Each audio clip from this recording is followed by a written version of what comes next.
Shalom and good day, brothers and sisters. Um, I know a lot has been going on, and the Father is letting us know we need to continue to watch and pray, and we need to pray for His will to be done. And this is where our faith come in, because under faith we have to what? Believe, trust, and obey. Remember, our Father's ways is higher than ours, and His ways, His thoughts and ways are higher than ours. And who knows the mind of Yah? Okay? Father does things different. What you see before you, my brothers and sisters, is a picture of the beast that's in Revelation 13. This is the only picture I could find that was more accurate because in time past I told you that we would be going over Revelation 13. But to understand Revelation 13, which is dealing with the present as well as what is yet to come, we have to go back to the past. And let me say this again. In order to understand the present time now and what is yet to come, brothers and sisters, I'm speaking to Israelites and Gentiles. To understand that, we have to go back to the past. We have to go back to the testimonies, to the prophets' revelations, okay? The secrets that was revealed unto them. We have to go back to our Messiah's uh, sayings, that was written down.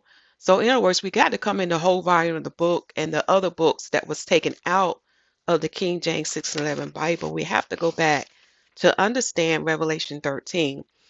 For as you start to Google the beast on Revelation 13, I'm telling y'all, many of the images are not correct. So we know as the beast makeup in Revelation 13, he will have a feet like a bear.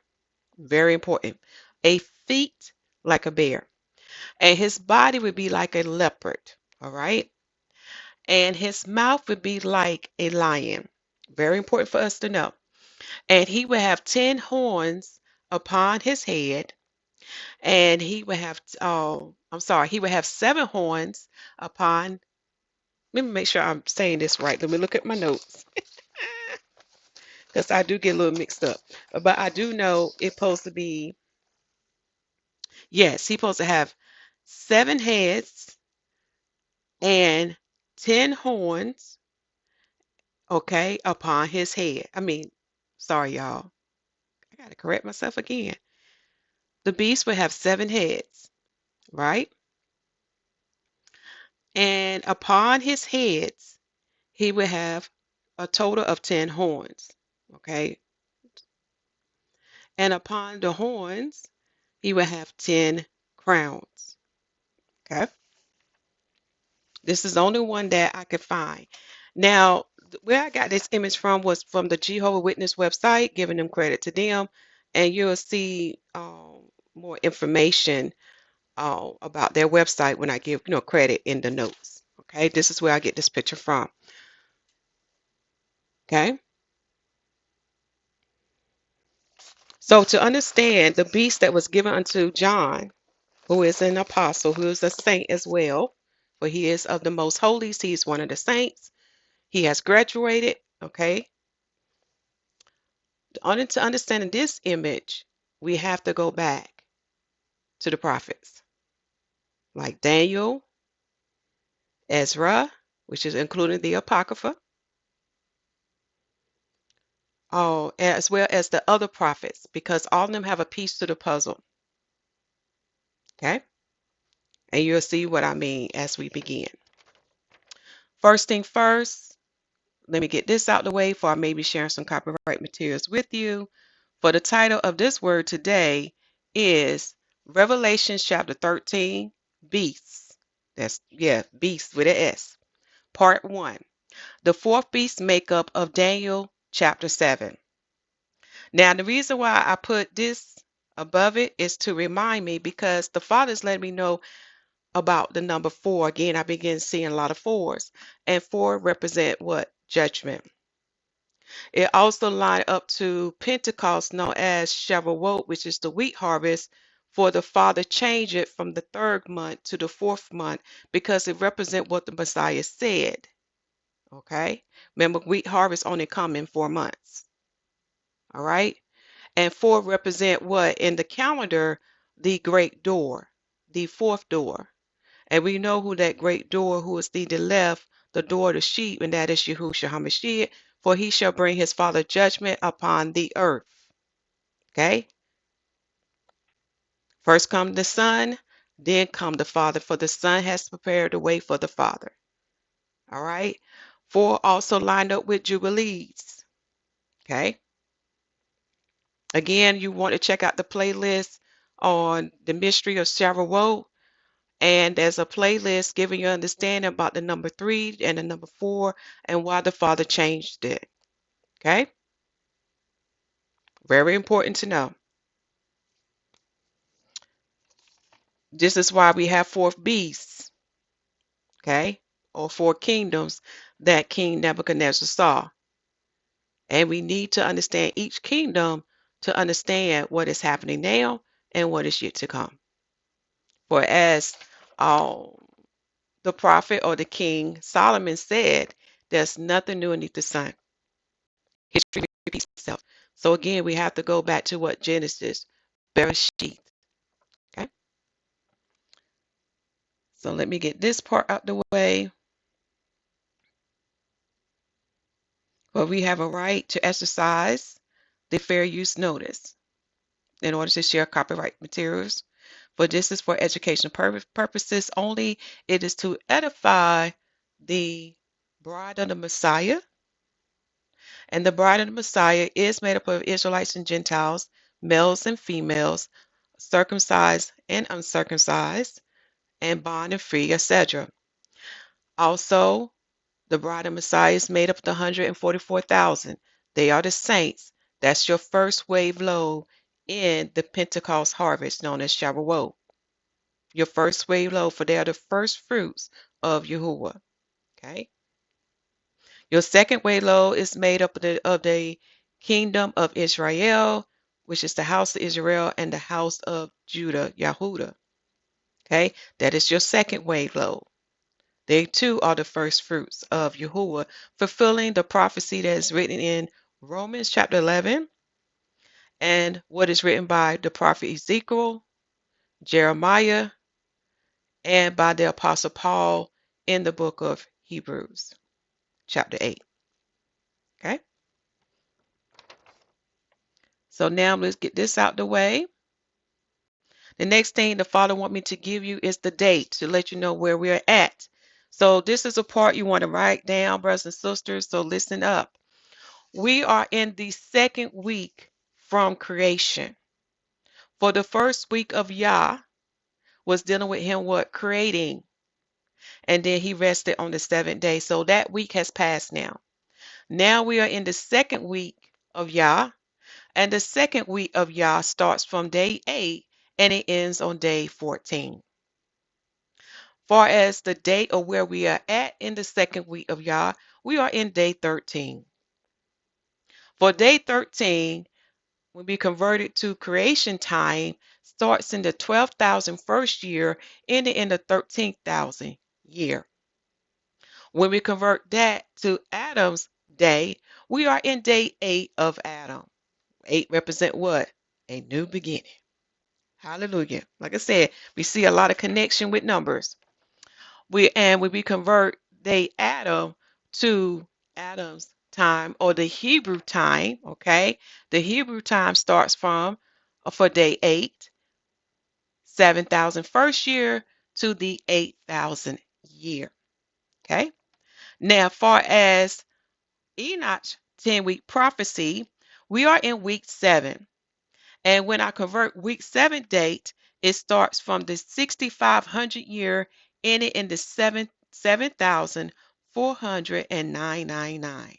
For in this week, we are in the apostate generation. Yes, the wicked is high as at the most. We see wickedness all around us.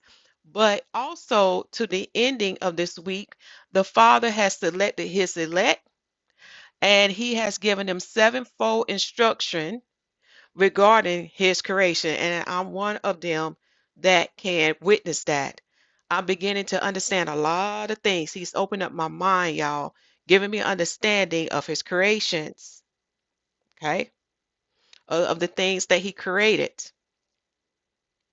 All right. He's helping us to see the bigger picture for those who are watching and praying.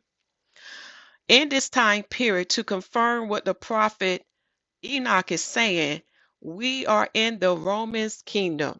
That is your fourth beast.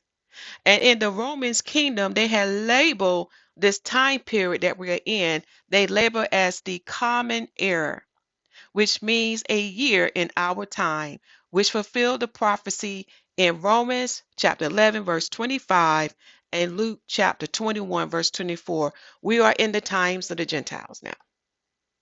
Okay? Very important for you to know. Far as the actual date, for we are getting to a start of the Father's new year, for his year beginning of Eve. Okay?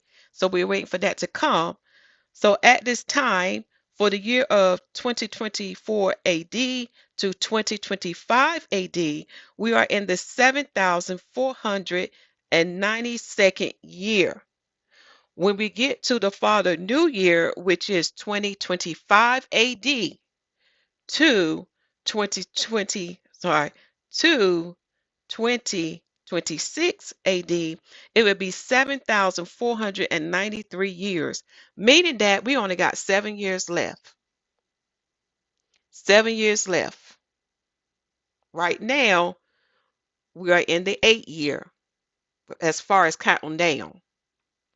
After this 8-year pass that we are in, which is what, 2025, when it comes to 2026 AD, after that year, there will only be 7 years left. Okay? And how I know this is correct, the Father gave me understanding what he revealed unto Ezra in the Apocrypha about the earth age. For the earth age would be 12 and a half parts. And when I convert that, it get 12,500 years. So when I line everything up to get that date converted, it falls right in line with Enoch's 10-week prophecy. For the 12,500 year falls in day 13 of Yah, which is the second week of Yah, which falls on day 8 of Adam. Again, what? New beginning. Which falls in between week 7 and week 8. Okay? Week 7 and week 8. For when I convert the 12 and a half parts to Adam's time, it'll be 7,500 year. And that would be the beginning of week 8. And in week 8, that's when we have the week of the righteousness to begin. We also, we will have the sword executed on our oppressors. David's tabernacle will be built, and the one to sit upon David's throne will be Yahusha HaMashiach, for he shall reign for 1,000 years. Okay? Let's also read Micah chapter 4.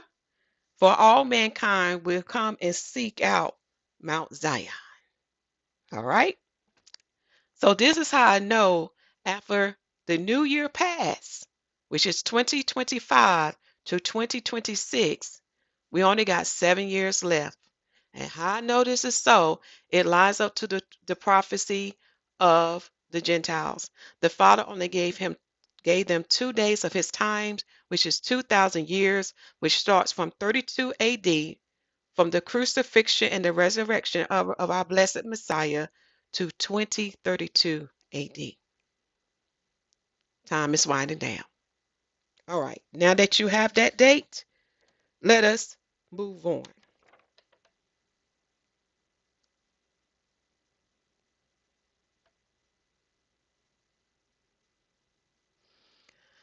From the last part I did, I talked about colonialism, or how the Europeans and other nations of the earth was colonizing the lands of the earth, claiming them as their own and oppressing the people in those lands.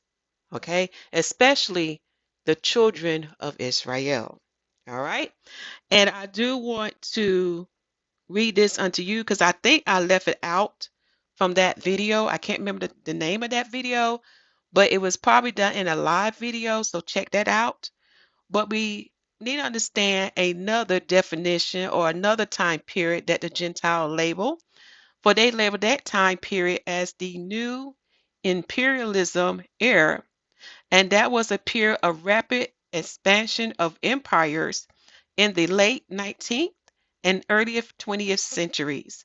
It was characterized by the use of new technologies, ideas, and beliefs to justify, do y'all hear that?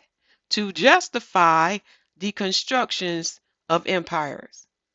So they want to use that as an excuse of why they colonized those people land, including my people, the children of Israel. They want to give a reason or an excuse of why they did what they did. Okay. Now, this new imperialism lasted from the late 19th century, so that's dealing with what, the 1800s, until the start of World War One in 1914. Again, you want to go back and study history for it aligns with the Bible. Some experts say it lasts until the end of World War Two. Okay. The countries that was involved, again, we're going to just do a quick review. It was the European powers, including Britain, France, and Germany. Also, other countries involved, as we see here, the United States, Japan, Italy, and Russia. Do y'all see? Italy is still among this, which is what? Rome. Okay. In your spare time, read silently what was the causes. Okay. This is this done with a Google search of new imperialism era. That's when you do your Google search. You will see this come up. Okay. And we know racism was another factor of this, or why they was expanding their empires. And racism still exists today, especially in the United States of America. Okay, as well as throughout the four corners of the earth, dealing with the children of Israel. Okay, I do want to read this part. What were the consequences of new imperialism era? It led to the devastating of populations and lands in Africa, Asia, and the Pacific. This new imperialism era set the stage for World War One. So everybody was competing to be the basically like the King of Kings and Lord of Lords, but basically being the ruler of the whole world. Okay, dominion. Now you begin to understand Nebuchadnezzar's image with the feet and how the feet were made of part iron and part clay. Okay, so you definitely want to read that in your spare time. Now let us now let us begin. I'm going to go to my notes. So the title of our notes, we have to go back. So before we can really dive into Revelation 13, we got to go back and look at Daniel chapter 7 for beasts. Okay. So go to your Bibles, open up Daniel chapter 7 of the King James 1611 Bible. And I do need to pull that up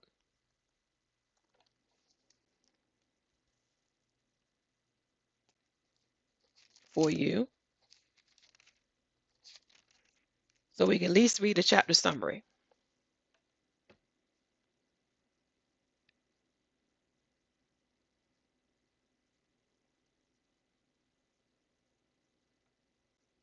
Okay. So in Daniel chapter 7, we're going to go to our 1611 Bible to read the chapter summary. For it says here in our chapter summary of the 1611, Daniel vision of four beasts, Yahuwah's kingdom, the interpretation thereof. Okay. Now let's go with the notes. For extra homework, you want to read the whole book of Daniel because you're going to find there's the pieces to the puzzle to help you understand Daniel chapter 7. You will also want to read Ezra's writings in the Apocrypha 1 and 2 to help you understand. I think it's mostly 2, but I would say 1 and 2 just in case to help you understand Daniel's writings. Because the father told Ezra, I'm giving you a part that was not given to Daniel. All right? Then once you read them two, it will help you to definitely understand Revelation. But when you come in the whole volume book, there's many things going on in these prophecies in these last days or the latter days. So again, you got to come in the whole volume of the book. You're gonna have to read the other sacred books that was taken out to see the bigger picture. Okay? Each prophet is given a part. That's why it's written in the renewed marriage, known as the New Testament, we prophesy in part. So this is why it's so important to come in the whole volume of the book. So in Daniel chapter 13, Nebuchadnezzar see an image and Daniel give him the interpretation of the image that he saw. So we're going to start off with the first kingdom because that's what Daniel revealed unto him. There are 4 kingdoms. And it's very important to understand the history of these kingdoms because then you can understand why we see what we see today. So when we look at ancient Babylon kingdom, that is the head of the image. And the head of the image was gold. Okay, so gold means what? Supreme, superior, fine, right? And we're going to see why his kingdom was labeled as gold. So, but first going back in history, who was the founder of Babylon? Who was the founder of Babylon? So after the flood, we see that the earth has been cleansed. It has been given a new beginning. That means the earth has been rid of the wicked. And it's just Noah and his children and their children wives. So you might say it has been reset. All right. The earth has been cleaned of the wicked to give mankind a new beginning and to worship Yah. But as we see, they too are doing the same thing as those who was in the beginning. They all did not worship Yah. They began to worship his creations and as the angels, the fallen angels, the host of heavens. Okay? When you read Torah, you will see all that as well as in the book of Jubilees, also in the work of Josephus too. He give you inner detail. So all this stuff is coming together. So after the flood, the founder of Babylon was Nimrod. And Nimrod is known as a mighty hunter. And when you understand what mighty hunter mean in the spiritual realm, he was the hunter of mankind. He was leading his brother astray from Yahuwah to worship Satan. There's nothing new beneath the sun. Okay? Everything that you see the Illuminati do, or whatever you want to call them, it started first with Abel and started first with Cain. Then after the flood, it started with Nimrod. And the one to be just like Nimrod was Esau, Edom. Esau was also known as a hunter as well. Okay? So the father want me to look up the word Babylon because we know Babylon to mean to be confused. You are lost. Okay? But just to make sure we get the full meaning of Babylon,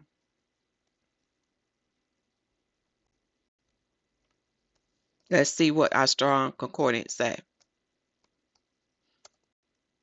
And the reason why this is important, you're going to see the culture of Babylon or the ways of Babylon still in today's kingdom. Okay? I must have misspelled it.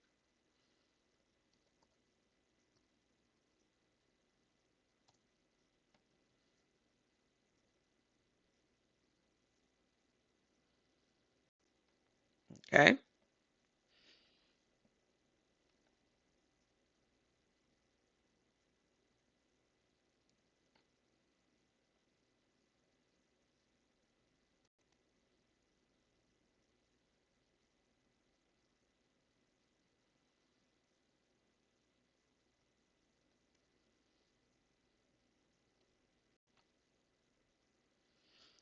we're looking for the word Babylon. Oh, in Hebrew, it would be pronounced as Babel.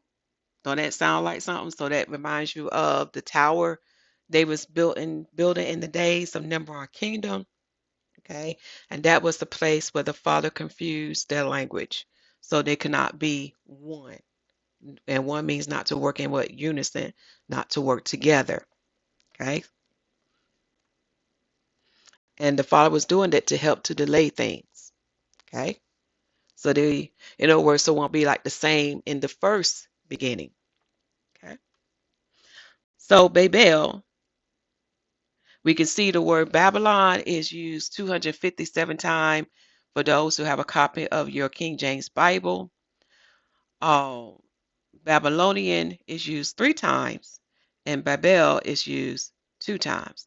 So we can see that these words can be interchanged. Babel can be used, or Babylon can be used. And it means confusion, right? Or confusion by mixing things up. So when we look at the history of mankind and the children of Israel, we find that they were mixing what was holy with what was unholy. Okay? So in today's term, we'll call it being a pagan or being a heathen. For a heathen has no sacred regard for the holy or the sacred things of Yah.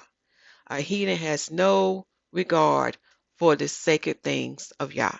Okay, so they're mixed. They're mixed holy with unholy. They're mixed clean with unclean.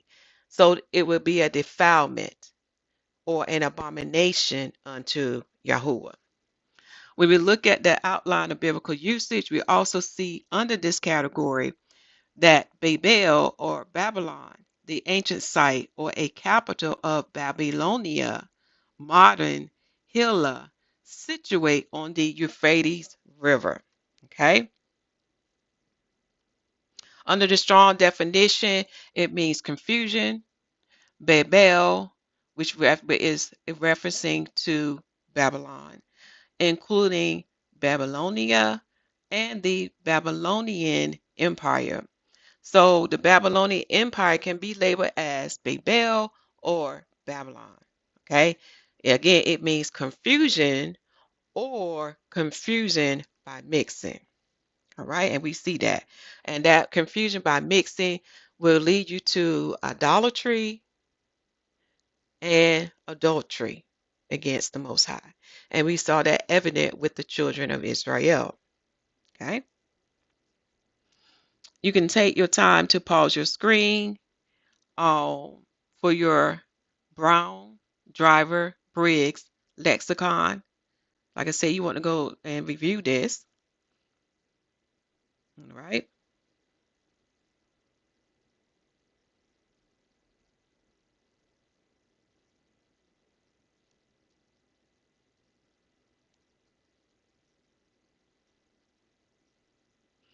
And then you also want to review your Jacqueline's Hebrew Chaldee lexicon.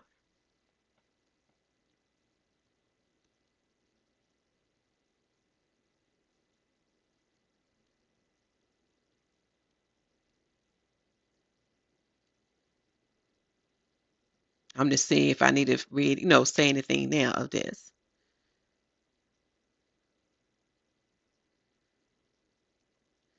And you will see that each kingdom was competing to be what?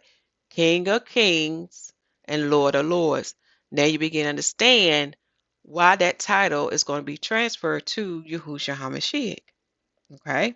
And why the Bible say he would be King of kings and Lord of lords. That means he's going to rule all. So now that we have that out the way, we're going to close this tab and go back to the notes. So when we get to King Nebuchadnezzar, like I said, Babylon is still going on. The kingdom of Babylon is still going on. And the Father say unto him that he's going to give him a kingdom, a power, and strength and glory, and made him ruler of all. This including of mankind, the children of mankind, also including the fowls of the heaven and the beasts of the earth. So this type of dominion or power is given unto Nebuchadnezzar. And in Nebuchadnezzar's dream, he's giving the revelation of what shall be in the latter days. So that image that he's seeing is giving us information or the secrets of what is in our time. This is why it's so important that we take our time and decipher Nebuchadnezzar's image to get the full meaning of what Yah is saying unto us. Okay? So this is why his kingdom is gold. So he's giving the best of the best. All right. He's given a kingdom, he's given a power, he's given strength and glory. All right. He's also made ruler of all. And ruler of all is the children of mankind, Adam, the fowl of the heavens, and the beasts of the earth. Y'all, that's some great power there. That's some great dominion. And in addition to that, he's given the revelations of what shall be in the latter days. That's Daniel chapter 2. Okay? That is your first kingdom or your first beast. That is gold, the head. So he's given the best of the best. So when we get to the second beast or the second kingdom, that is your Persian Mede kingdom. They are silver. Okay? Silver. And the fathers say unto Nebuchadnezzar, their kingdom shall not be superior to yours. Their kingdom actually going to be inferior to the Babylonian kingdom. Okay? The Persian Mede kingdom is silver. And the reason why silver, because we will compare the two metals that come from the earth. Silver is considered to be inferior to gold. In other words, gold is worth more than silver. So this is why their kingdom, the Persian Mede kingdom, is labeled as silver. Okay, and that's in Daniel chapter 2. Again, their kingdom, the Persian Mede kingdom, is inferior to the kingdom of Babylon. In B, we see that the Persian and Mede kingdom is known as modern day Iran. Get your map. Get your map. So now you're getting to see where the Persian Medes are. They are in modern day Iran. And this is so important to know because those who've been watching the news, we know that the Iranians have been trying to seek the life of president who was 45 and now 47. Okay? Very important because, like I said, we're seeing things coming again. All right? And when you look at the history of how the Persian Mede came together, you will learn that Media was conquered by King Cyrus the Great in 550 BC. Okay, that's something important to know. And I'm going to tell you why, because when we go to the scriptures, we need to understand. So when King Cyrus conquered them, they became one kingdom together. That's why you see Persian Mede or Medo-Persian kingdom, all right? And their kingdom is known as I'm not going to try to say that word, the A Empire. And the A Empire lasted from 550 to 531 BC. Okay? 550 to 531 BC. Now, let me see, can I pull up a map? Hold on, y'all. I want to see, can I pull up a map? Because these things are very important for us to know. Okay, so I found a map. Now, it's not the best map because it's hard to get the wording, but thank goodness I have my own globe here. So, to find Iran, we're going to start here because I'm going to start there because of the wording not appearing clear. When we look at this area here, this is Saudi Arabia. When we go up, that's Iraq. And then beside Iraq is Iran. And next to Iran is Afghanistan and Pakistan. But this is Iraq. This is Iran. Excuse my language. Also above Iran is Turkey. You're going to see why all this is important. So this is Turkey, but here is Iran. All right, very important for us to know. So let us go back here. I'm just going to make sure we are still recording. All right. So we see here it is Cyrus the Great who unified the Persians and the Medes. And he did it in 550 BC. Now, this reason why this is all important, because when you read Daniel chapter 7, this is my cursor, I don't know what is bringing up. Okay, when you read Daniel chapter 7,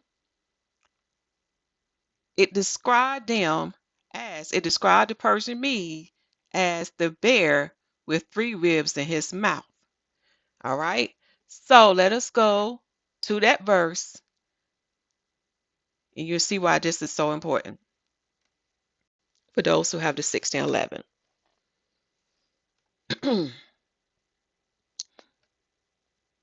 I'm scrolling down.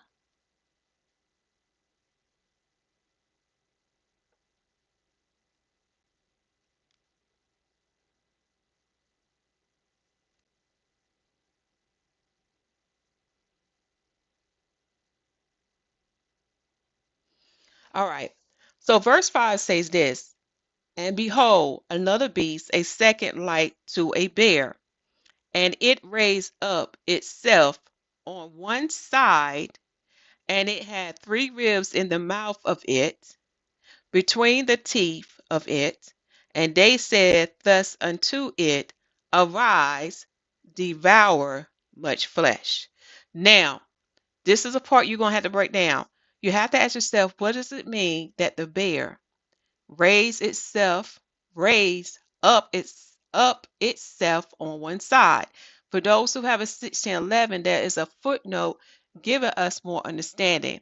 To mean that it raised itself on one side, it means that it raised up one dominion. So they became one kingdom. This is very important to know. Okay? So they became one kingdom. The Persian and the Medes became one kingdom. And in its mouth, it had 3 ribs in its mouth. Okay? And these ribs in his mouth was between the teeth of it. All right? And they said thus unto the bear, arise, devour much flesh. So they too was establishing their kingdom in the earth. Remember what Daniel prophesies unto the last Babylonian king, and they was conquered by the Persian Mede. This is very important. You see how the children of Israel is linked to this or related to this, because as they're going through their captivities for the punishments of breaking the covenant with Yah, we are seeing how they are also connected to these prophecies. All right, if you see what I'm trying to say, very important. So, and we also know that King Cyrus was the one who delivered the children of Israel from the Babylonian captivity, which fulfilled the prophecy of the 70 years. Okay, very important to know. So, when we look at this verse, we need to identify what are the 3 ribs, or what are the 3 kingdoms they conquered. Okay. And as you see that when they was coming to power as being the rulers of the earth, or trying to be the rulers of the earth, you see them trying to conquer other kingdoms. All right. This is where you see we devour much flesh. Okay. They're trying to conquer other kingdoms. So when we go here back to the notes, we know the bear is the bear represent the Persian Mede kingdom. And for the ribs, they are Lydia, which was conquered in 546 BC, known as modern day Turkey. They also conquered Babylon, which we know because we got proof in the Bible. They conquered them in 539 BC, which is the 70th year, and that is known as modern day Iraq. You need to write this down. Remember the map I showed y'all of Turkey, Iraq, and Iran. Also, they conquered Egypt in 525 BC, which is ancient Egypt in the continent of Africa. And you're going to see why. So I pulled up some notes to help you see why. According to AI, when I looked at the Persian mean conquering Egypt because I was trying to get dates, it says that the Persian led by Cambyses or Cambyses the second. He conquered Egypt in 525 BCE. BCE means before common era. Before common era. Okay. Ending the Sate dynasty and native control of Egypt. This marked the beginning of the Persian period, which lasts until 332 BCE. Why did it last until 332 BCE? Think about the next beast to come or the next kingdom. Okay? Very important. And then you can read this rest in silent.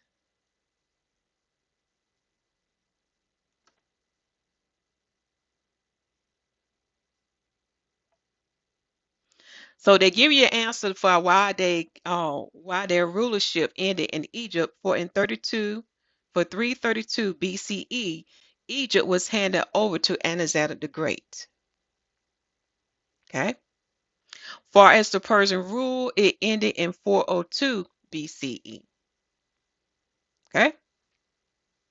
Another thing I was researching about the Persian Medes to give us more understanding about the other areas they conquered. When you go to the Wikipedia site for Medo-Persian conflict, okay, you will go under the area dealing with the rise of Cyrus. No, you would go under dealing with the area of Medo-Babylonian hostility. That's where I'm at. And here, this is what you would notice. At the time when Cyrus II became king of the Persians, there were four powerful states in the entire Near East. So there's four powerful states. The one is Media, Lydia, Babylon, and Egypt. So in order for them to be what? Powerful and King of Kings and Lord of Lords, these states had to be conquered. Again, the reason why Media don't represent the rib in its mouth, because we learned from the 1611 that when it said when it let me read it correctly. When the bear raised up itself on one side, that means the Persian and the Medes became one kingdom. They became one kingdom. That's why it's not part of the rib. Okay. So when it became on one side, it raised up one dominion, raised up one kingdom. Okay.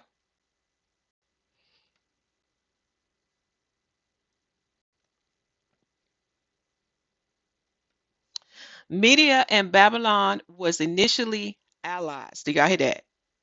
But their relationship began to deteriorate, leading both Babylonian and Median kings to willingly accept refugees from each other territories.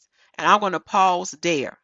So that's giving you an understanding what was going on that time and giving you the breakdown of the Babylonian kingdom, like it's breaking down, it's becoming weaker. Okay, so you can see how that kingdom was overtaken. All right. Now Lydia, let me see here. Do I need to click on this one? I read that one after that one.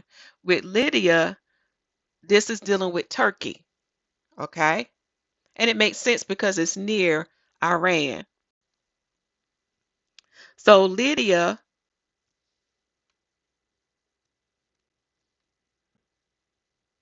is part of the west of Asia Minor, which is modern day Turkey. Okay.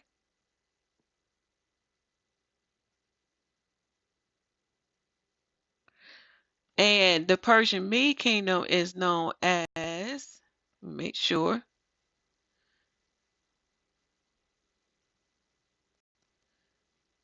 yep, as that A word.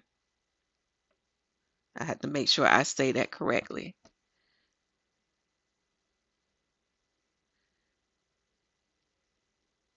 Yep, the Persian Empire. Another name for that is the A word here.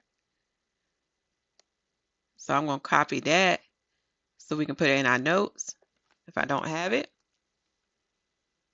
So as we see here, Lydia first become a part of that empire, and then later on, it's going to become a part of the Roman Empire.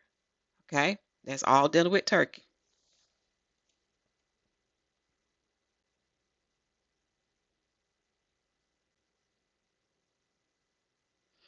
Another name for that A empire in 546 BC, it became known as Satrapia of the Persian Empire. Later on, it became known as Sparta in the Old Persian. Okay, so let me go back here. And that same A word we're going to go to. We were looking at under formation and expansion. Okay, this fall under history, dealing with that A empire. Under Wikipedia, it says that in the 550s, Cyrus revolted against the Median Empire in 553 BC. So you might see some difference in the dates. Oh, okay, so he started revolting in 553 BC, and in 550 BC succeeded in defeating the Medes. So it started from 553 BC to 550 BC. Took him 3 years to defeat the Medes. So he succeeded in defeating the Medes, capturing that A word, and taking the Median capital city of Ecbatana.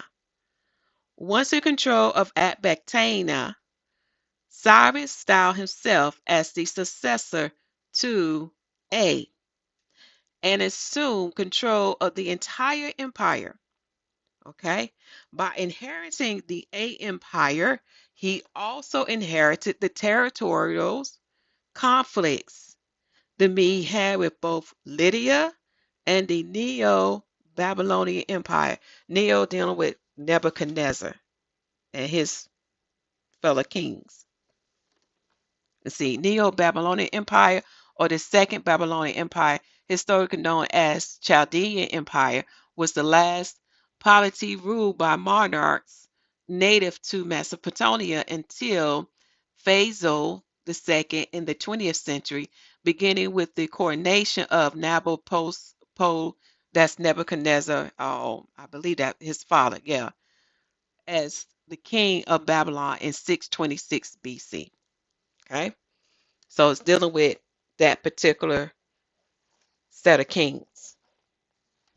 Nebuchadnezzar, father, starting with Nebuchadnezzar, father on down. Right? So that's what I want to point out.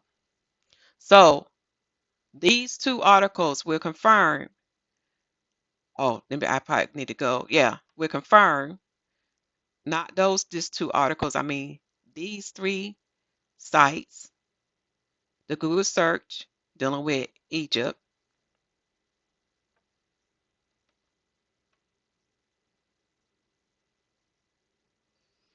and the Wikipedia articles on the Medo-Persian conflict and on the Persian Empire, which is that A word, okay? Under history, that falls under formation and expansion, which is 550s BC. So now let's go back to the notes. Oh yeah, and I do have the A word there. Mhm.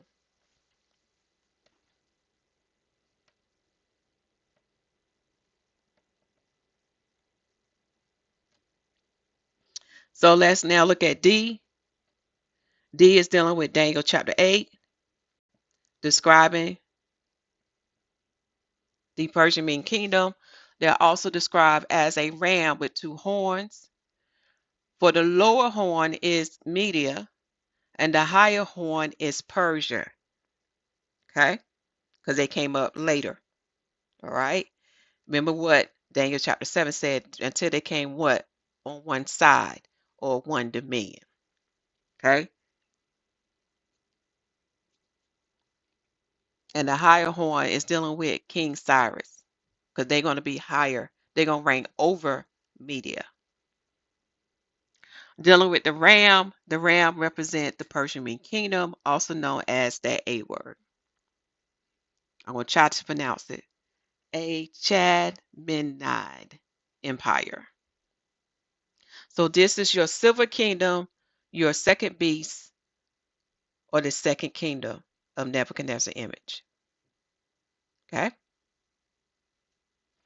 Also, I don't know if I mentioned again here. Look at when when he conquered Babylon. This is where the children of Israel was in captive. Cyrus the Great, King of Kings and Lord of Lords, when he conquered Babylon in 539 BC, that was the 70th year of the children of Israel captivity, as prophesied by the prophets. Okay? And Babylon is in modern day Iraq. So we see the children of Israel are in these kingdoms. Okay? Now they were free in the second kingdom, but now you're going to see them being oppressed when we get to the next kingdom. So the third kingdom, or the third beast that is seen in Daniel chapter 7, is the Greek kingdom. And that kingdom is known as what? The brass. The brass. And it says in Daniel chapter 2 that the Greek kingdom shall bear rule over all the earth, and you will see history will support it.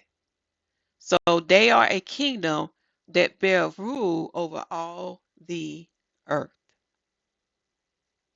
Now, the animal that represent the Greek kingdom is a goat. Okay. And when you understand, okay, I'm sorry, and the animals that represent them is the goat. So the goat can represent Greeks or those who are from Grecia or Greece. We also see in Daniel chapter 8 that the Greeks is represented by a leopard with a horn. And that horn on that leopard is Alexander the Great, king of Grecia. And another name for that kingdom is the Argead dynasty. The Argead dynasty. Okay. When Alexander the Great died, okay, so he comes in and conquered the Persian Medes. Remember, the children of Israel was under that kingdom too, because remember the book of Esther. All right. So when he come in and conquer the Persian Medes, this is how the children of Israel become into that kingdom. Okay, as we read, because the Apocrypha talks about him. Oh yeah. Okay. Again, the Greeks bear rule over all the earth, so that's including the children of Israel. All right. So once Alexander the Great died, the animal that Daniel see in chapter 8 is that the one horn now becomes a leopard with four horns. And the four horns represent four dynasties. Okay. Or you can say four kings. The horns represent kings.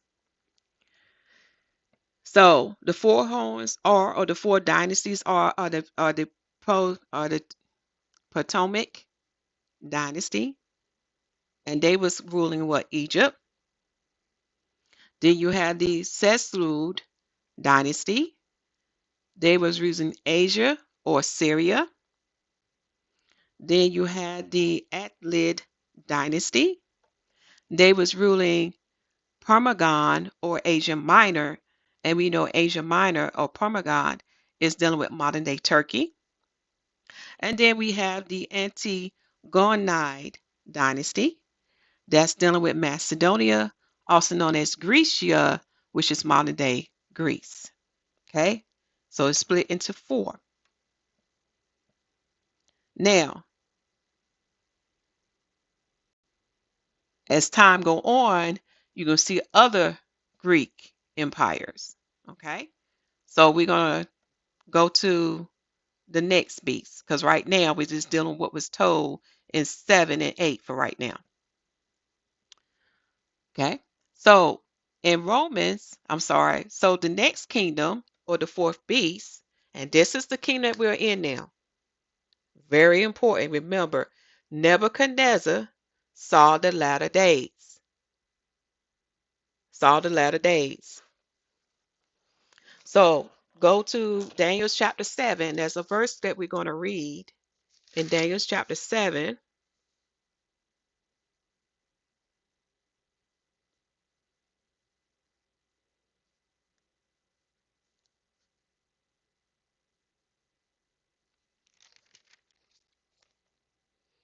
Trying to find the verse.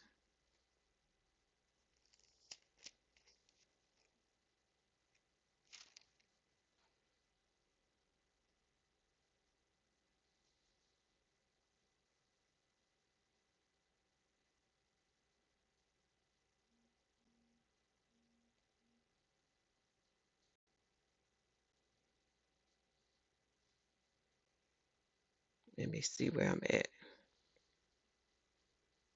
Trying to find it, y'all.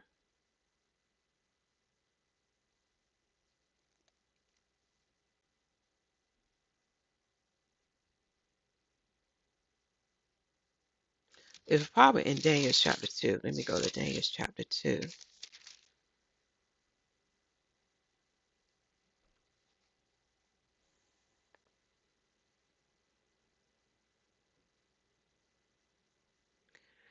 It was something about how long did that these kingdoms will reign from the first to the third.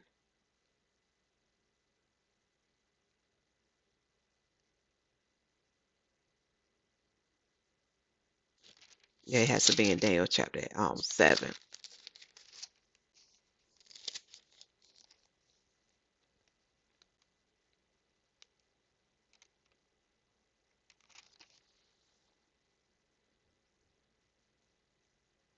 Okay, it's verse 12. Verse 12. So to save some time, I want you to open your Bibles to Daniel chapter 7, verse 12, where it says this: As concerning the rest of the beasts, they had their dominion taken away, yet their lives were prolonged for a season and time. So this is where you will see that when each kingdom conquered each other, they became known as client kings. They came under the dominion of the conquering kingdom. Okay? So their lives was prolonged for a season and time. That is in verse 12. Very important to know. So you can understand the makeup of the beast and why we see these kingdoms still prevalent today, but they're still under the dominion of the Romans.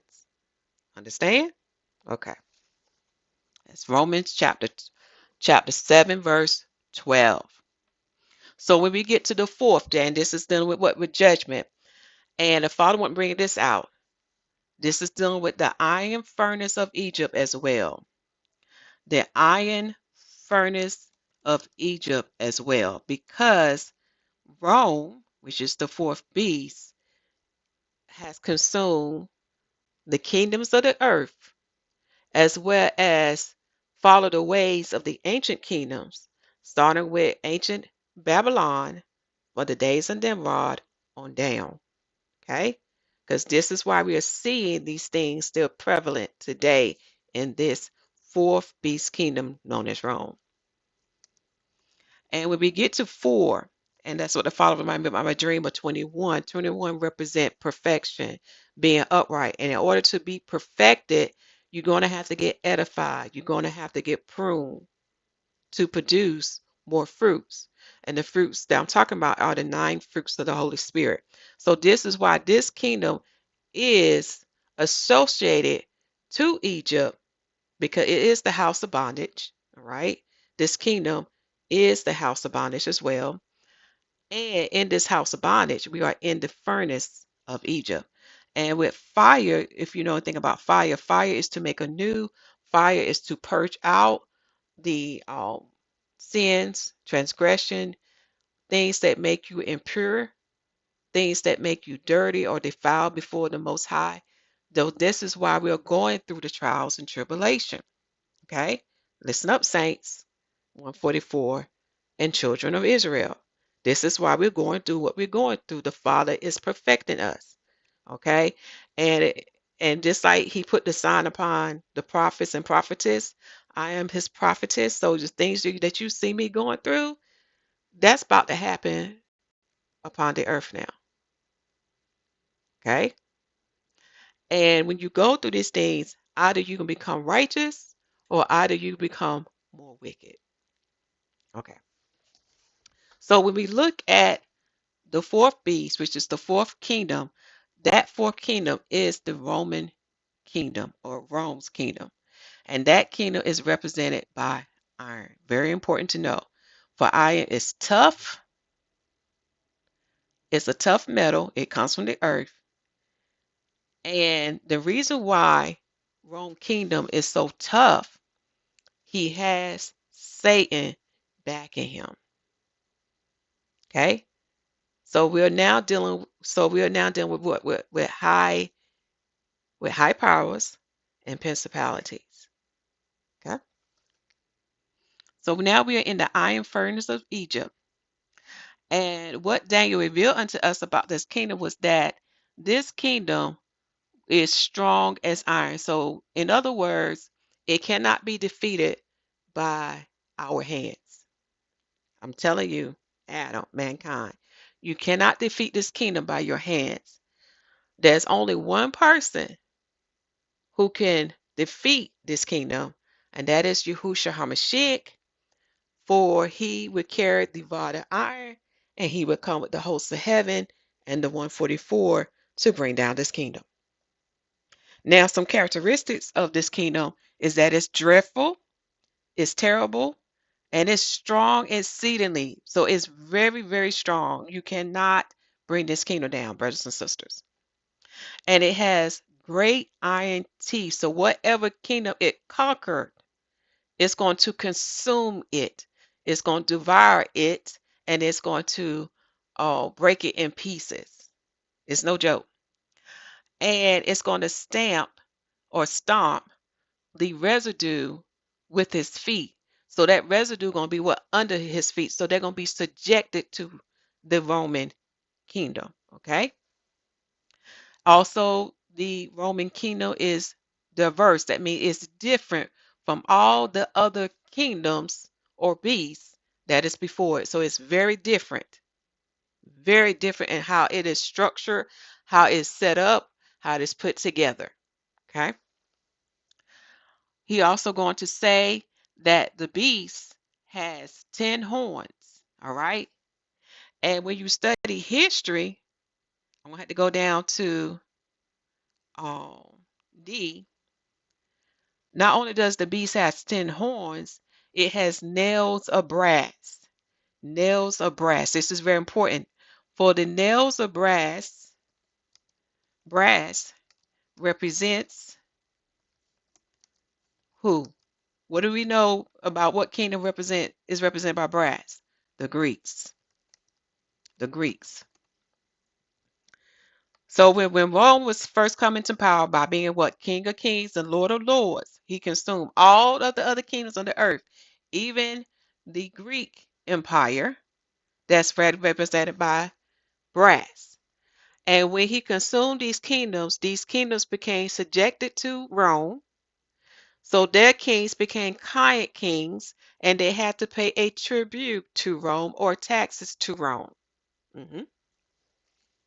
Okay? And if you notice in each of these kingdoms, who else came under Rome? The children of Israel. Okay? Very important. So when you now know this historical information, we know that the 10 horns or the 10 kings, because horns equals what? Kings, is dealing with the 10 Greek kings or kingdoms that shall rise out of the earth. And the Father blessed me to find out what those 10 Greek kingdoms are. That's what that picture is. Okay? So the 10 Greek kings or Hellenistic rulers in the Roman Republic reigned of 175 BC, and the three kings subdued. So I'm not going to get into the three kings subdued until we get to that part of what Daniel's talking about. But here's are the 10. Are you ready? The first is the Seleucid dynasty. The Seleucid dynasty. The second is Ptolemaic dynasty. The third is Antigonid dynasty. The fourth is Attalid dynasty. Okay, that was what? That horn that became four. The fifth, let me see, can I bring it up? The fifth is Greco-Bactrian dynasty. This is dealing with those two areas in Central Asia, Bactria and Sogdiana in Central Asia. Then we have the Indo-Greek dynasty. This is during the time of 175 BC, and that is dealing with India. Okay. Then the seventh dynasty is King of Bithynia. That is Northwest Antiochia. That's, I think, Antiochia is dealing with a part of Turkey as well. The next dynasty is the King of Pontus. That is Asia Minor. That's dealing with Turkey as well. Then we have the King of Commagene dynasty. That's dealing with southern Anatolia. That's dealing with a part of Turkey as well. Then we have King of Cappadocia. All right. And that's dealing with central Anatolia. That's also dealing with a part of Turkey as well. Those are the 10 kingdoms during the time of the one that we're getting to talk about in 175 and 175 BCE.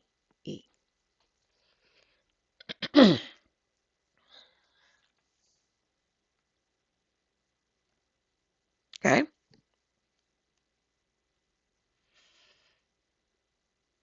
Now I do want to say this. There was a total of 13 Greek kingdoms, but they came a little, those three Greek kingdoms came a little later after the 10. So this is why we see the fourth beast having 10 horns, and why those 10 horns represent 10 Greek kings or 10 Greek kingdoms that would be coming, that is upon the earth. This is also why the fourth beast or the fourth kingdom has brass nails. So this let us know that the Greek kingdoms are a part of the Roman kingdom, but they are subjected to Rome. Okay. This is the original makeup of the fourth beast. This is very important. This is the foundation before we can go to Revelation 13.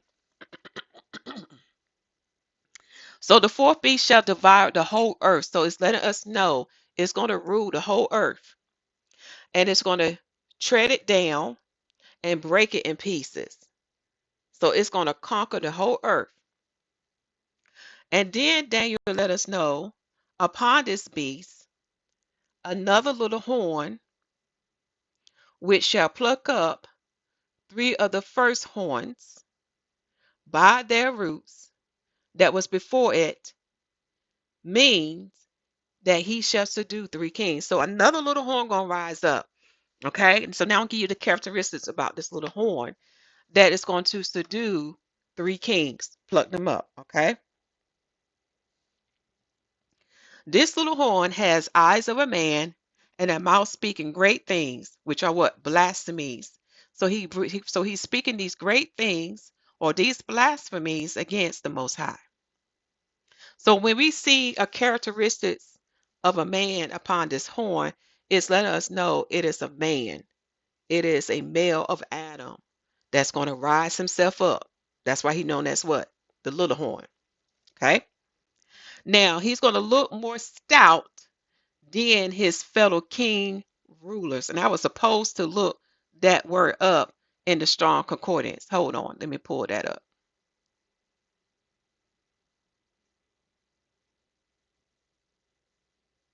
Okay, so I found the word stout in the Strong Concordance. So let's look that up.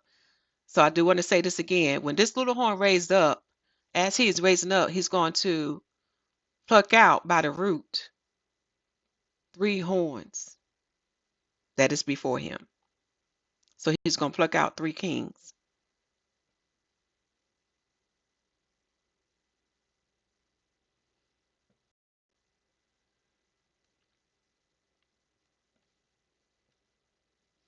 So stout in the Strong Concordance is 87229, and it's pronounced as rabe. Rabe, if I hope I pronounced that correctly. And when we look at the King James translation, this Hebrew word can be used for the following words as great, master, stout, chief, captain, lord. Okay? So rabe can be used for these English words. It is to describe somebody. So when we look under the outline of biblical usage, when we're looking at the word English word great for the Hebrew word rabe, it means a figure of power. Okay, so this one is powerful. Okay, when we look at the strong definition, rabe is rabe. It means captain, chief, great, lord, master. Okay, and stout. Okay, so now that we have the understanding of this word, let me see here. I'm trying to find where that would be.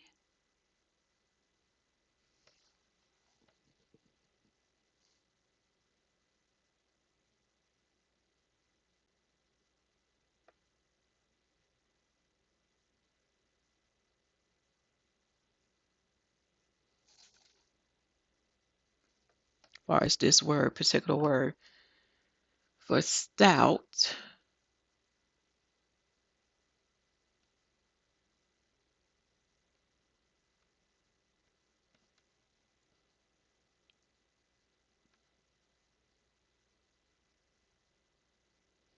Let me see if I can find that first. Hold on, y'all. In Daniel chapter 7.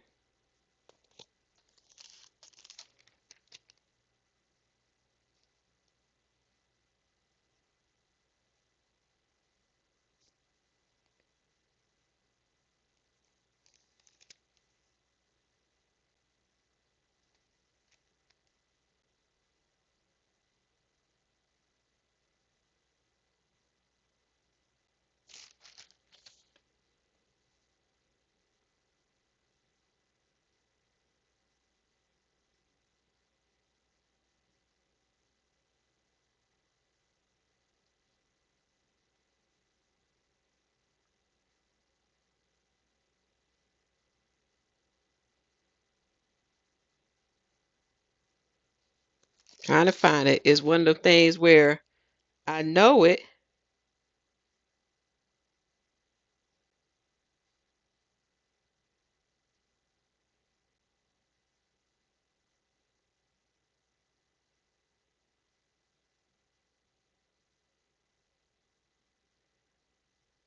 And I know where it was in the book.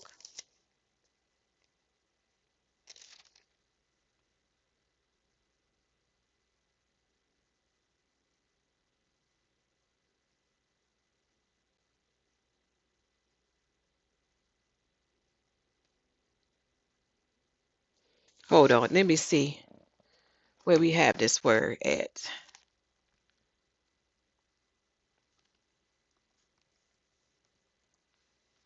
in the book of Daniel. Forgive me, Father. Forgive me, y'all. It's one of the things where you know it. Okay, my eyes kept overlooking it. So it's in Daniel chapter 7, verse 20. Verse 20. Okay.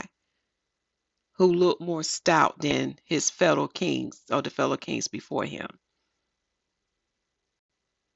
So in Daniel chapter 7, verse 20, when we looking at the Brown Diver Briggs lexicon to get the exact meaning of it, it will fall under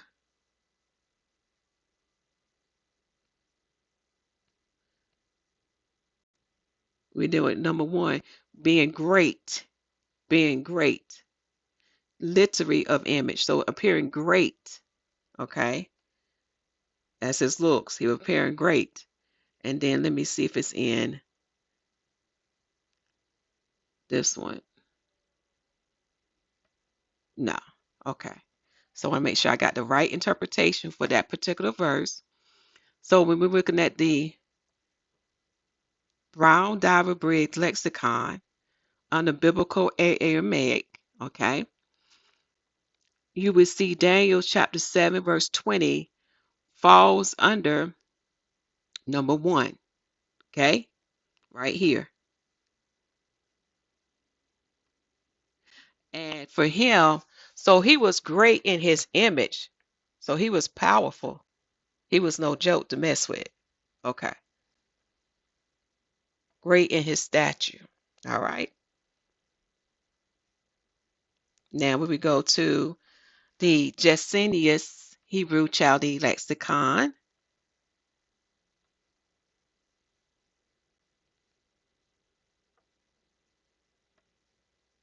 Okay, it even breaks down. It's further. It said here to speak great things, to speak proudly, impiously. And so that is dealing with Daniel 7, verse 20. So he was very bold to speak these things against the Father. Very bold. Wow. Okay. Sorry about that, brothers and sisters.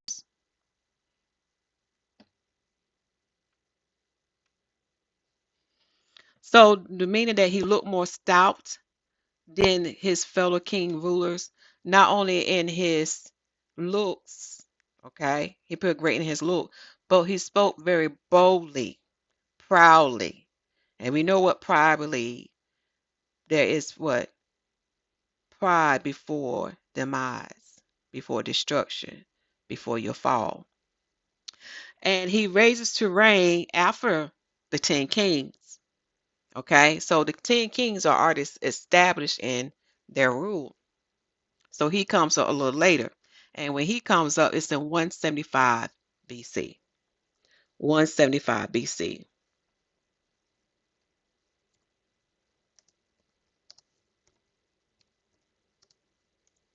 This is dealing with the first fourth beast image. And he shall be different from the first king. The first king. This is dealing with your, it can be compared to Alexander the Great. Okay, from the first one, or compared to the Seleucid kingdom. Okay, and he's going to make war with the saints of the Most High until the Ancient of Days come. Now, here's where we see where we're getting to the end. And when you read the other parts like Daniel's 8, 9, I think even 10 and 11 and 12, you're going to learn that there's other parts that comes after this little horn rises.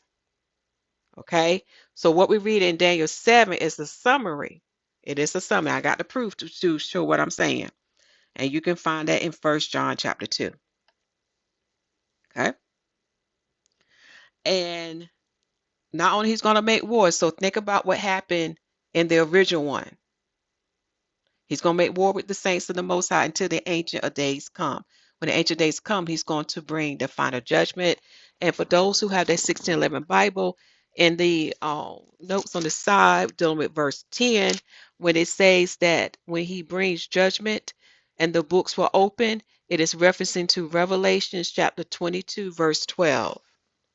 Okay, in Daniel chapter 7, verse 10. When the books were open, it's dealing with Revelation chapter 22, verse 12. So this is why I'm saying it's a summary. It's not going to give you all the inner details that lead to this particular time period. Okay? It's first going to give you an example of what's going to happen in our time now.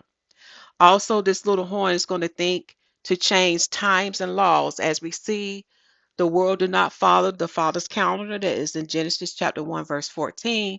They followed the Gregorian calendar, which is a Roman calendar. Okay.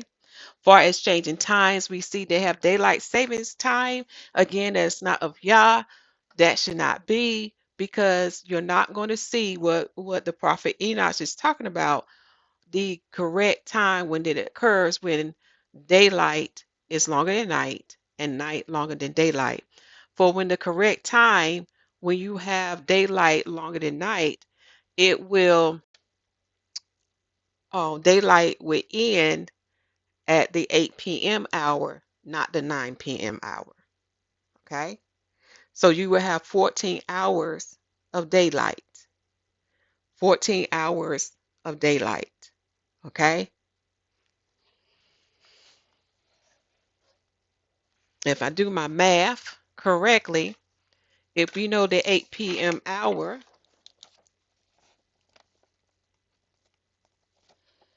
is the 14th hour of daylight,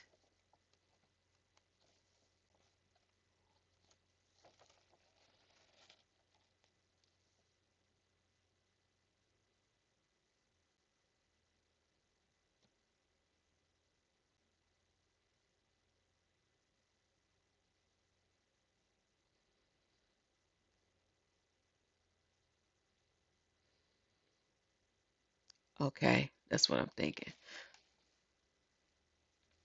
It'll be from 6 a.m. I'm just estimating because I know things had changed because we're in the days of sinner as popularized by Prophet Enoch. So from 6 a.m. to 8 p.m. is 14 hours of daylight. So when we get to the winter solstice, that is the longest day, when we have night being longer than daylight. Night would be 14 hours of night, starting at 4 p.m.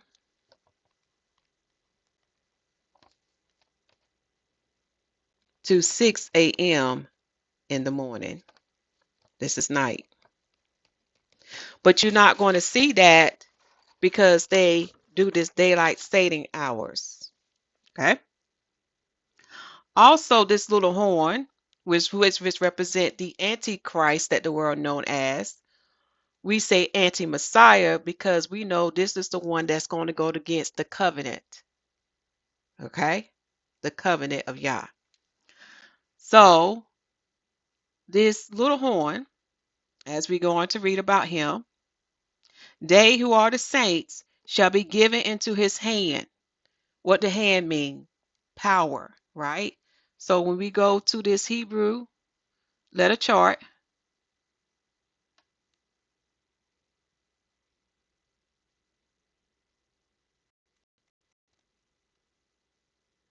not this one.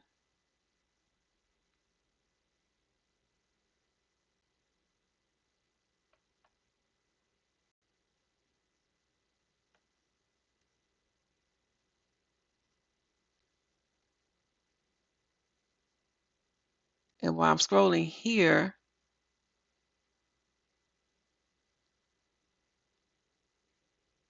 I was going to give y'all the reference points of that map.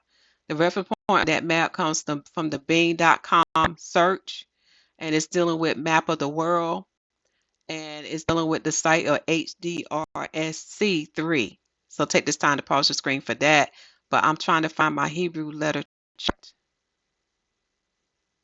Let me see if this one. Not this one. Here it go.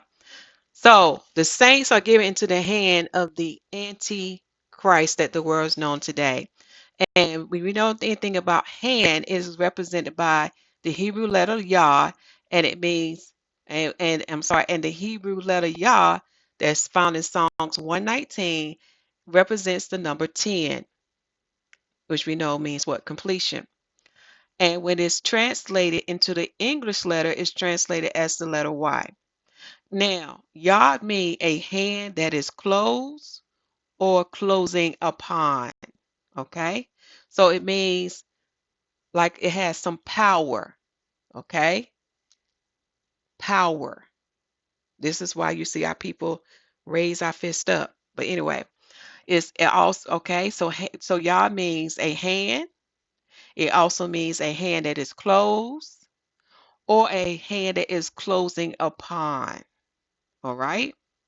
It also means to work. It means a deed that is done, or it means that a finished work. So we are given in the hand of the anti-Messiah. Okay. So we are given into his power, into his control, where he can do these things upon us. Saints, the most holies, who are the beloved of Yah. Okay. Now, the saints are given to his hand until 3.5 years. Okay. Let me go back and read that verse and make sure that's correct. Make sure I wrote it down right. So in Revelation 13, okay. No, in Daniel chapter 7,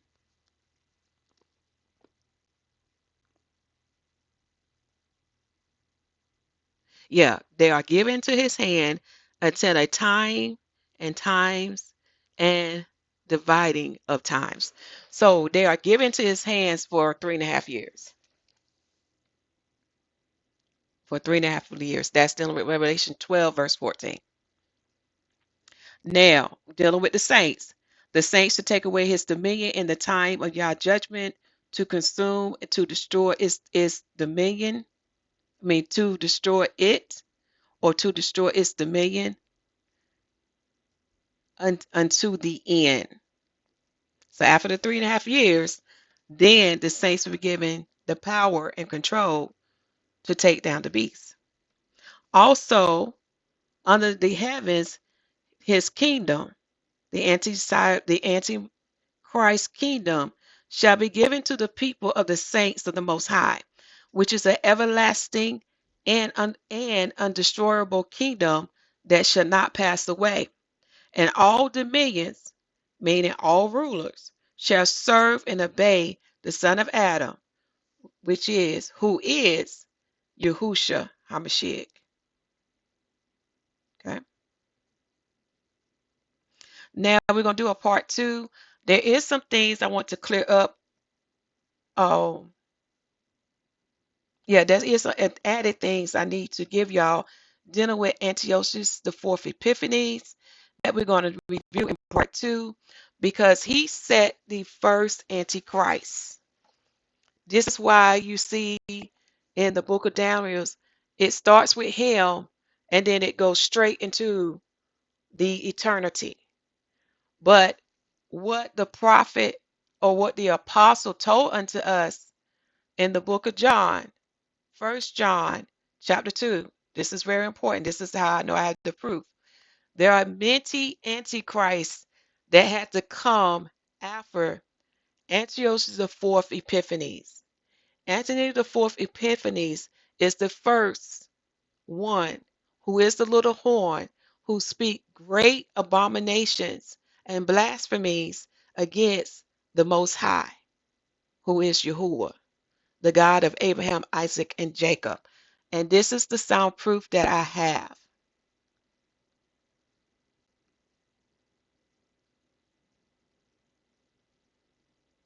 1 John,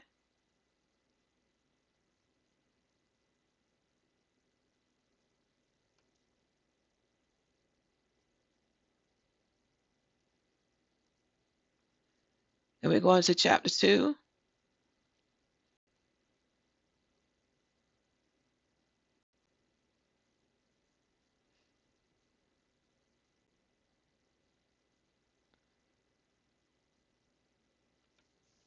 We're going to read the chapter summary. He comforted them against the sins of infirmity, rightly to know Yahuwah is to keep his commandments, to love our brethren, and not to love the world. Underline that. That's very important. We must beware of seducers from whose deceits the godly are safe, preserved by perseverance in faith and holiness of life. Excuse my voice, y'all. And this is what the Apostle John said unto us.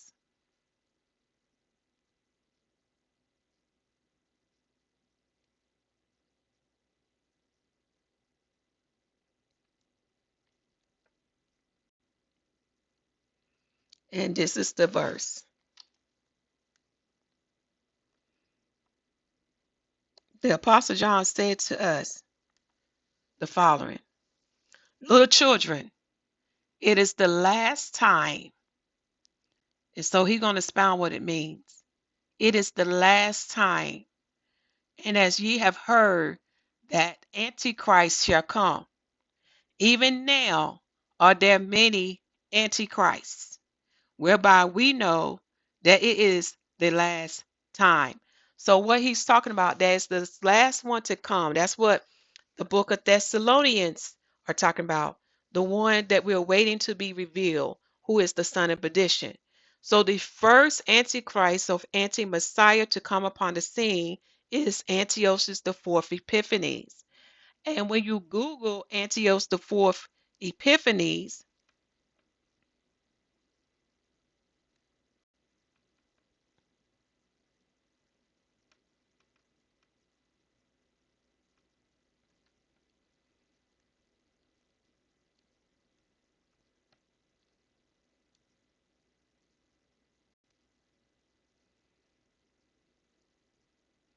like when I was seeing who did he kill to reign, it says that Antiochus IV Epiphanes killed Heliodorus, the chief minister of Celsius the fourth Philopator, to become king of Syria.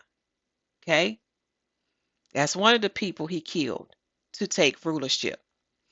Antiochus IV Epiphanes was the son of Antiochus III the Great. After his father were defeated by the Romans, Antiochus IV was held hostage in Rome from 189 to 175 BCE.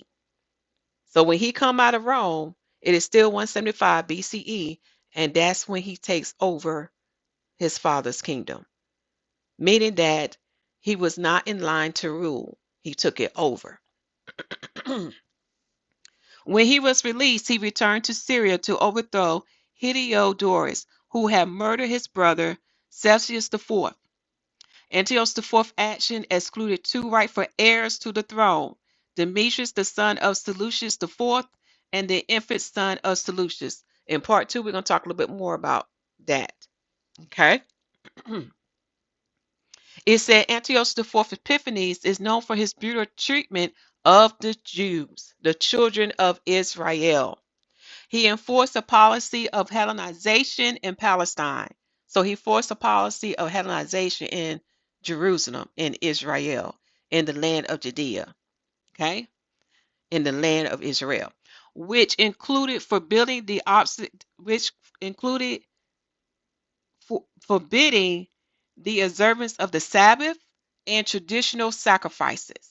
He also desecrated the temple of Yahuwah by erecting idols and sacrificing pigs on its altar. Now, depending on what device you use for Google search, it really broke down the things that Antiochus IV, notice you got number 4, right? Are we not in the fourth beast kingdom? Everything's lining up.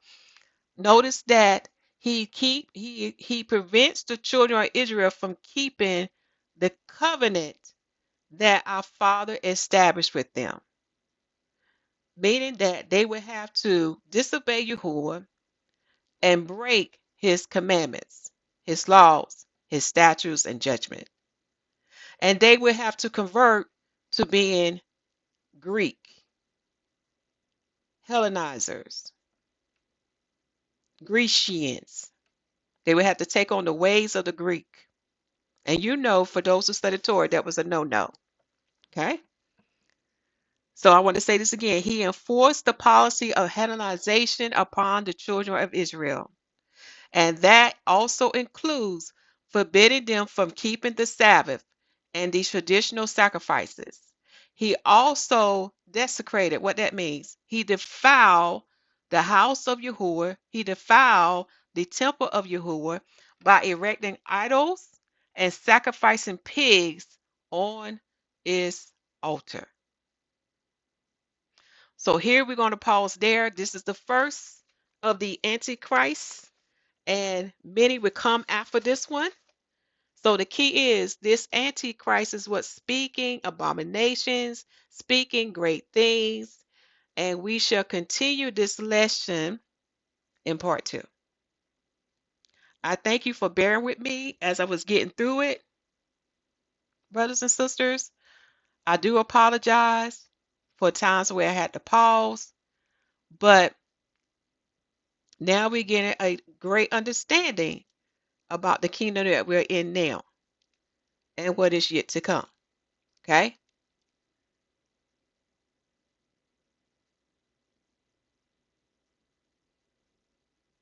I'm trying to get to, here you go. So in part 2, we're going to continue with this little horn. Give you understanding how he fulfilled or plucking up the 3 kings in his time. So the original beast at the time had what? Teeth for iron. He would stamp the residue with his feet. He is ruling the whole world. And he has brass nails. And in the time of this beast kingdom, okay, this is done with the iron legs. In the time of the iron legs, we have 10 Greek kings to rise up in this beast kingdom. And out of them comes one little horn. And that little horn is Antiochus IV Epiphanes. And to learn more about him, you have to go in the Apocrypha as well as the work of Josephus and see what he does. For he speak great blasphemies and abominations against the God of Abraham, Isaac, and Jacob. And then we're going to talk about his demise. Again, you have what? Pride before demise. We're going to see how this one falls. I thank you for taking time out to listen unto me, dealing with the breakdown of Daniel chapter 7. Now look for part 2 that will be coming out. Continue, my brothers and sisters, to preach that the kingdom of heaven is at hand, for it is coming. For we see the signs in the heaven and the earth. For I have given you Yahuwah's timeline with the dates of where we are at. We are in the 8th year as we count down. And after this 8th year that is approaching us, which is 2025 AD to 2026 AD, we only got 7 years left. We do not have long. Okay? For in the 7th year, that's when the earth will be 12 and a half parts. Go and look what our Father said to Ezra about the 12 and a half parts of the earth. Matter of fact, read what all the prophets say about these latter times. This is why the Father is raising up servants like not only me, but many others to warn you and to tell you it is time to get your house in order. For you are the temple, you are the house, you are the vessel, you are the ark of Yahuwah. And the wheat harvest is approaching. Definitely read Revelation 12 from the King James 1611 Bible. For those who want to understand how to receive salvation, read Romans chapter 10 and follow that instruction. And to enter into the covenant, you need to complete it with the water baptism. For the old man must be put to death, and the new man must come forth. And for those who want the Holy Spirit baptism, If you have no righteous apostle near you to give it, then you can ask our Father in the name of Yahusha HaMashiach, and he will give it unto you according to your heart, your faith, and your works. Also, with the water baptism, that's the same with that. If you have no one to baptize you, you can baptize yourself. Where there's water, you can be baptized. Tub, pool, lake, river, ocean, etc. For the water is the second witness in the earth, his heavens is a witness, and his earth is a witness. And they can testify on their behalf for you of entering into the renewed covenant and becoming a part of the bride of the Messiah. Love you all, and shalom.